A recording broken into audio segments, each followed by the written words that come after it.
তা ওই ঘরের মধ্যে যাও, আমি এবার একটু ফার্মেসি যাবো, তোমার হাউরির আবার ওই মাজা ব্যথার ওষুধ আনা লাগবে। আচ্ছা, ঔষধ নিয়ে তাড়াতাড়ি আইয়েন। আচ্ছা। আমি বাসার সামনে ওই কথা কই, হেরা কেউ বাড়ি নেই, হেরা আবার গেছে আমার ওই পুরন বাড়ি। ওই আমার মামা তো ওই না আছে, হ্যাঁ আবার নাতি হইছে, দেখতে গেছে বাড়ির মানুষজন। সময় পাইয়েই তো একটু ফোন দিছি। তুমি আসো কেমন, ফোন টোনটা দেও না। হ্যাঁ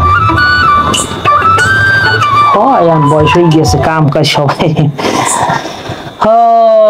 তোমার কমাইয়ে যদি থাকতে আসবো, আমার পলার লোক আনতাম, তাহলে কি আমাকে পলাই পলাই কথা খাওয়া লাগবে? তাহলে আত্মীয় হইতাম, কেউ সন্দেহ করতে না। আমারও নাই। ঠিক আছে হানিফ ভাই, হালে পরে কথা কম অনেক।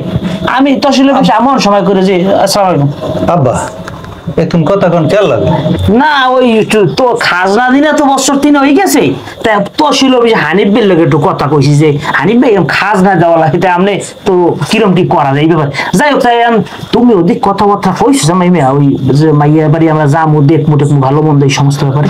আব্বা সব কথা কইছি, একটা মিলে তো একটা মিলে না, মোটামুটি যা মিলাইছি এতে চলে।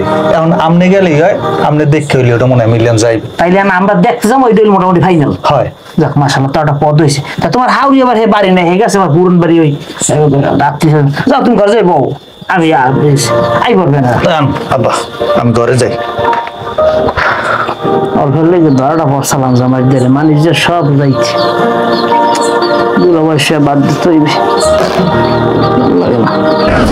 তুই এমন কান্দো কা? দেখছো কোনো কথা কয় এরকম কান্দো কা? কানবে না তো নাচবে। আবার কি শুরু করছে, মোর বলে আরেক জায়গায় বিয়ে দেবে। কান্দিস না বোন, আবেগ দিয়ে জীবনটা চলে না, তুই বিবেক দিয়ে চিন্তা ভাবনা কর। তুই যদি স্যারের লগে যাইতে চাও, এছাড়া কি আছে কদি? ও স্যারা তোর 3 বেলা খাওয়াইতে পারবে ঠিক মতো? ও স্যারা দিয়ে আস্থা খাওয়াতে তোর কোন চাহিদা মিলিত করবে? তোরা কইছো আস্থা খয়রাতি, বিয়ের পরে সব পোলার এস্টাবলিশ হয়ে যায়। ও মোরে কথা দিছে, মোরে আমবাগানে বই একজন আরেকজনের হাতের উপরে হাত রেখে কিরা কাটছি যে মোরে কেউ সারা বাঁচবো না। এখন যদি ওর লগে মোর বিয়ে না হয়, তাহলে মোর জীবনটা থাকবে? মোর তো বাধ্য হয়ে জীবন দেওয়া লাগবে, একালে করবো নাকি? হন, টাকা পয়সা না থাকলে ভালোবাসা একটা জাংলের দিয়ে পলাইবে। আর এখন তোর আবেগের বয়স নাই।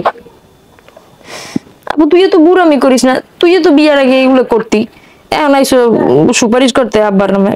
তো এরপর লাস্টে থেকে কি করছি? এই আব্বার কথা হইলে বিয়ে বিয়ে ধারণাতে আমি সুখে আছি নাকি? সুখে আছো? তোর জামাইরে দেখায় কোন পথ? আমার রনির অনেক সুন্দর দেখায়, মুই রনির সারানো করে বিয়ে করবো না। হন, তোর একটা কথা কই, মোরা কি তোর কেউ খারাপ চাই ক? আব্বা যদি তোর দেখে হইলে ভালো একখানে বিয়ে দেয়, সেই সময় সুখ শান্তি পাইলে রনি ঠনি ভুলে যাবি। তোরা কইছি বললে যাবো, মুই আর জীবনও বলতে পারবো না, মুই আর যারা কেউ বিয়ে করবো না। তুই একটু আব্বারে না বুঝিয়েছো, মরে বুঝাইতে। বোন এখনো তোরে কই একটু বোঝ, তোর খারাপ কেউ চায় না। মুই বিয়ে বম না, মুই বিয়ে একটু সামনে করুম, কই দু মুই রনির ভালোবাসি। যা দিয়া পাইলে যা। তোরে একটা কথা কই, সহজ কথা বোঝ, ওই মানিকগঞ্জের পোলা লাগে জীবনে তোর আব্বা বিয়ে দেবে না বোন। ওমনে যাইতে এক সেট ভাড়া লাগে, আর তুই যদি হেরপরে জোর করে দেয়া সবার ইচ্ছার বিরুদ্ধে পোলার দ্বারা যাও, আব্বাই কোনো আত্মহত্যা করবে। এখন তোর লইয়া এই বয়সে আইয়া আব্বার হারাইতে পারবো না। এখন তুই যারা ভালো বোঝে হেঁটে করিস, তোর আর কি বুঝামু? মোরে বোঝান লাগবে না, আব্বার হারাইতে পারবো না, মোরে তো ঠিকই হারাবা নেই। রনির না পাইলে কি মুই বাঁচবো? জীবনও বাঁচবো না, মুই নিজেই মরে যাবো। তোমার ছাড়া আমি বাঁচবো।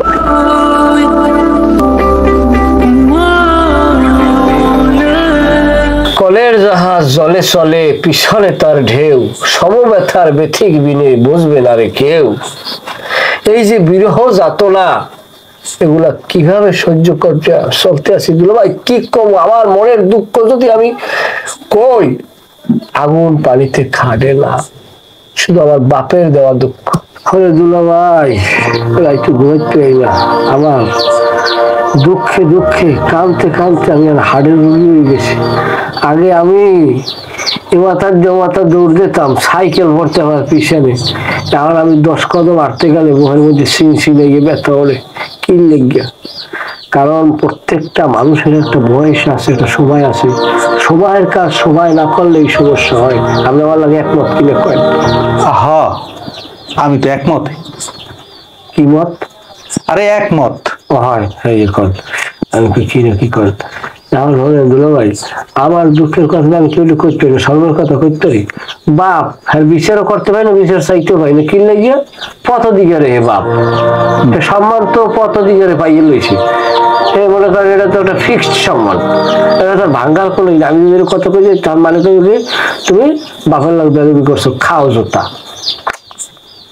সেটাও আমার রুচিতে আয় না। দুলা ভাই এই বালিশটা একটু জিভে লাগাই দেন। বালির জিভ লাগা কেন? বালিশ জিভে লাগাই দেখবেন নুন নুন লাগে কিনা। এটা নুন হইবে কোনো গুণে? নুন আইসে আমার সোহে গুঞ্জা। জিজ্ঞেস করেন কেমনে? কেমনে? এমনি এমনি কানতে কানতে দুঃখের সুরে আমার নিজের কান্না আমি তো শব্দ করে কানতে পারি না, কারণ আমার বাপের গায়ের শক্তি আমার থেকে 10 গুণ বেশি, আমার মারবে। এই কারণে আমি বালিশের এক খুলে আমি মুখ জিভে দিই। এদিকে আপনি যদি আমার দেন না জিভে লাগান তাহলে আমার নুনের স্বাদ পাইবেন। এদিক দিয়ে হয়েছে কি, এই সোহার পানি দেয়া এই বালিশটা পড়তে পড়তে পড়তে পড়তে বালিশটা লবণ দেখে গেছে, খালি দুঃখের চোরে, খালি বাপের দুঃখের চোরে। এবার এক কথাই তো পারে, এখানে একটা মাই দেখে মাই আনে দেবে, আমার মতো আমি সংসার করবো, আর কোনো কষ্ট আছে? অথচ সে এই ঝামেলাগুলো করতেছে। এই ফিরার কোনো ঝামেলা না, আমি দেখছি সব ঠিকঠাক আছে। আমি এবার বুঝাই শুনে আমার হৌরে সুর কোন রকম ওইবার তো লই যেতে হেলি এই ফিরে একটা বিয়ে। খবরদার দুলা ভাই, যদি কয় মাইয়ার মার বয়স কত, 25-এর উপরে উঠবেন না। না, বেশি আমার দরকার নেই, 25-এর উপরে উঠবেন না। মাইয়ের মায়ের বয়স যদি 25 হয়, তা মাইয়ের বয়স হইতে কত হেলে? এটা কেমন কেমন? না হ্যাঁ হ্যাঁ, ওর উনি আতাইবে না, উনি একটু বয়স কম হলেই উনি খুশি। ওনার ওই বয়স কমের মধ্যে হালাই যান। 30 যদি আপনি মুখ দিয়ে বাইরে যেতে বাইরে যোগাতে সমস্যা নেই। আর আপনি যাই খান, মুই খাইছি, আপনি খাইয়েন, আপনার লোক বাজে তৈরি। আচ্ছা, কথা ওইটাই রইলে, বয়স কমাই কম এতেই মনে হয় বিয়েটা হয়ে যাবে। বিয়ের লোক এত পাগল হইতাম না, চিন্তা করছি এই কোথায় বাতি জ্বালাইবে কিনা।